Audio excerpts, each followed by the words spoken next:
Glenn, one of your big breaks came during your teenage years when a brand new FM station in Seattle put out an ad for a weekend graveyard shift DJ. You sent in your audition tape, and the man who listened to it liked what he heard. Amazingly. You moved heaven and earth to make the trek to Seattle and back each weekend, and that made quite an impression on your boss, Michael O'Shea. Is Michael here? Hi, Michael. Hey, buddy.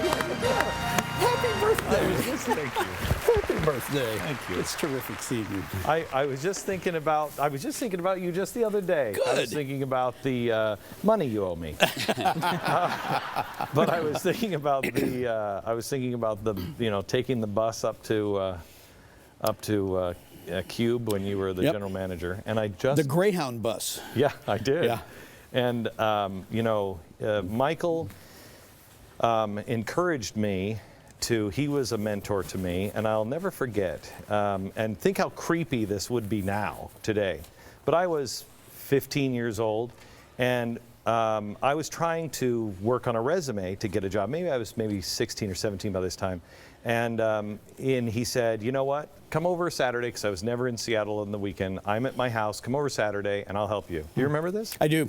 And he helped me do a resume, and he showed me his resume and everything else. And I don't know, was it at that time that I asked you why you did that? Do you remember? Well, I do remember, Glenn, and the story that I said is that when somebody is looking for a job, they'll receive resumes, and they'll come in, and there'll be one sheet, half a sheet, and it'll be kind of hodgepodge together. And I taught you to put together a resume that was, I called it the nuclear resume. It was 35 pages. It had pictures. It had your credit report. It had everything in there that would help you get a job. And by doing it that way, your resume always ended up on top of the stack. Right. But Wow. here's what he said. When I asked him, I think it was years later, I asked him, why did you take time to help me? And he said, because I saw a little bit of me in you, and you made me promise that I would someday pay that forward to somebody.